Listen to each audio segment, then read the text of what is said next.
This has been a 3-year project. I checked my emails, and the very first set of emails went out in 2021 to begin this process.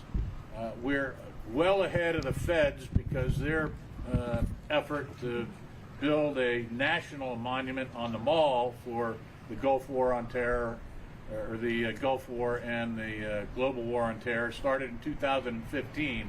They're still at it. Ours only took 3 years, so that's a pretty good record.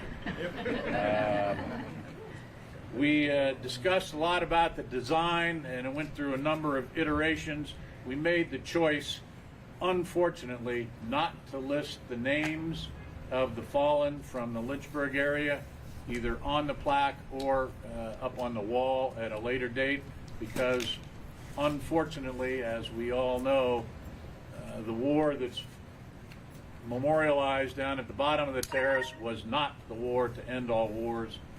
And unfortunately, I'm sure we're going to have to add a few more names to the list in the global war on terror as time goes by, which is unfortunate, but nevertheless, I'm afraid it's a fact of life. With that, and my thanks to everyone who has been here to see this and has come to this, let me turn the event over to Chris Feraldi, who's got a few words for us. Chris? Thank you.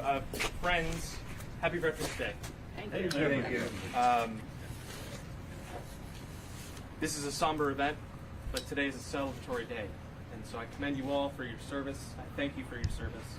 I'm looking forward to celebrating with you in a few moments. On behalf of Mayor Reed, I do want to say this is something that we should all be proud of and have a firm reminder of the prices paid to keep us free. I do want to acknowledge the families who are associated with this plaque, who have lost a loved one in the city or the area and in these wars on terror and in the Gulf War. I also would like to thank the Lynchburg Area Veterans Council and associated parties for their work to continue to honor and celebrate our veterans. No other city in the Commonwealth that I know of has something like Monument Terrace. And I would contend no other city in the Commonwealth of Virginia honors its veterans like Lynchburg, Virginia. And this is a continued memorialization of that fact. No politician should speak longer than 2 minutes. And I can't put into words what all of these monuments, especially this latest one, means, other than saying thank you and we remember. Thank you.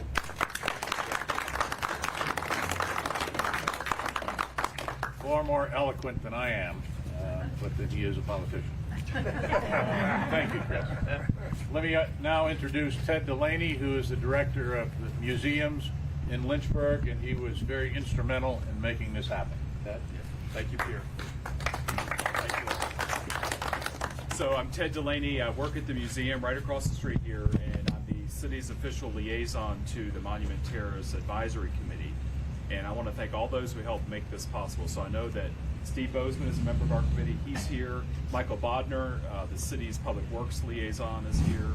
Anybody else on the advisory committee here that I missed?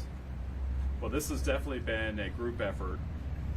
The last time that a major American conflict was recognized on Monument Terrace was almost 40 years ago, and that was when the city dedicated the Vietnam War Terrace in 1986, just down below the steps here. So this is a special occasion that does not happen often here on Monument Terrace. And I'm just so grateful to the sponsors, to the Military Order of World Wars, and to the Lynchburg Area Veterans Council, and of course the City Council, Vice Mayor Chris Feraldi, for supporting this and for making this happen. This, again, is a very special occasion for Lynchburg. So, having said that, I think we're ready to unveil our new plaque. And I'm going to call on Mr. Bryan to make sure that we get all the right people up here to actually do the unveiling. So, Steve, you want to come join me? And Buddy, you're the current commander. Why don't you come on up here too? Tom? Good. I was afraid you would. Sorry. Chris, come join us too, please.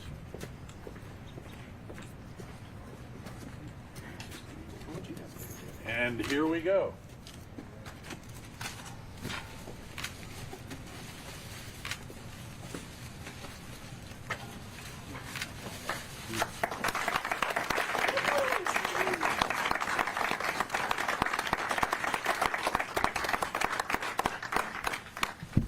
Thank you all for attending. Please view it in the reverence with which it deserves. And thank you all for coming. Thank you.